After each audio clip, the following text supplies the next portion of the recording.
नमस्कार, मैं सुशील राठौड़। आप सभी का स्वागत है हमारे इस कार्यक्रम में जिसका नाम है सवाल तो बनता है साहब। सन 2013-14 एक राजनीतिक हवा चली और श्री अन्ना हजारे जी ने रामलीला मैदान से इस देश को जगाने की कोशिश की और फिर जो वो सोए तो आज तक नहीं उठे। और इसी कश्मकश में जन्म हुआ श्री नरेंद्र दास दामोदर दास मोदी जी का। 15-15 लाख सबके खाते में आएंगे तो युवाओं को हर साल 2 करोड़ रोजगार, स्मार्ट सिटी, 30 रुपए लीटर पेट्रोल और एक नया सपनों का भारत तैयार हो गया। और लगा मानो भारत अब सोने की चिड़िया बनकर जो उड़ेगा तो उसको जमीन भी नसीब नहीं होगी। ईमानदार, मैं भी चौकीदार, न खाऊंगा न खाने दूंगा का सफर अदानी अंबानी के टेम्पो पर आकर रुकेगा, ये किसी ने नहीं सोचा था।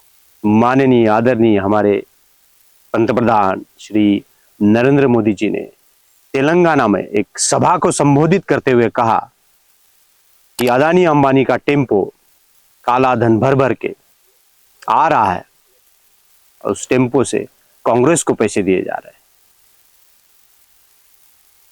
सवाल तो बनता है कि मोदी जी जो सच में एक लोकप्रिय है, जिनका एक जनाधार है, जो पिछले 10 साल से भारत सरकार ने मोदी सरकार चला रहे हैं, तो ये जो काला धन अदानी अंबानी टेम्पो में भर भर के कांग्रेस को दे रहे हैं, तो आप क्या कर रहे हैं? आपने इस पर कार्रवाई क्यों नहीं की? क्योंकि आप प्रधानमंत्री नहीं है, आप एक प्रधान सेवक भी है और आपके हिसाब से आप ईमानदार भी है। कोई भी भ्रष्टाचारी आपके बगल में बैठ के आपका ताप सह नहीं सकता, तो फिर ये काला धन टेम्पो में भर भर कर कैसे आ रहा है? सवाल तो बनता है। ये जो पेरू खाकर मीठा बोलने वाले जो पोपट है, ईडी है, सीबीआई है, इनकम टैक्स है, ये लोग क्या कर रहे हैं? इन्होंने अभी तक अदानी अंबानी पर, उस काले धन पर, उस टेम्पो पर कार्रवाई क्यों नहीं की? क्या हम समझे? जिस उम्मीद से आपको चुन के दिया था, उस सब उम्मीदों पर आपने गोमूत्र डालकर सब साफ कर दिया। मोदी जी जिस उज्जवल भविष्य के लिए, इस देश के लिए आपको वोट किया था, क्या हम समझे? उस सब उम्मीदों को आपने झोले में डाल दिया है और आप झोला उठाकर निकल जाने वाले हो।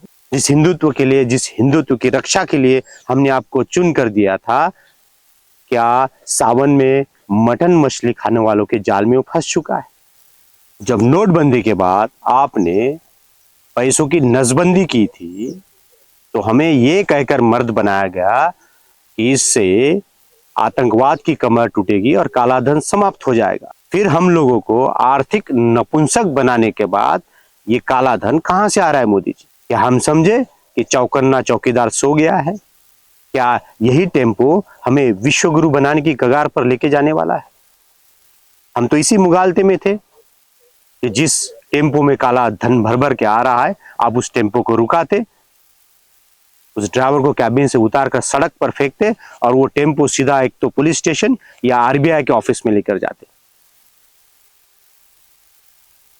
पर अफसोस, इसीलिए सवाल बनता है। सवाल उस टेम्पो पर, उस टेम्पो के काले धन पर, और सवाल आप पर भी बनता है। इसीलिए सवाल उठाते रहिए और देखते रहिए हमारा कार्यक्रम सवाल तो बनता है साहब। जय हिंद।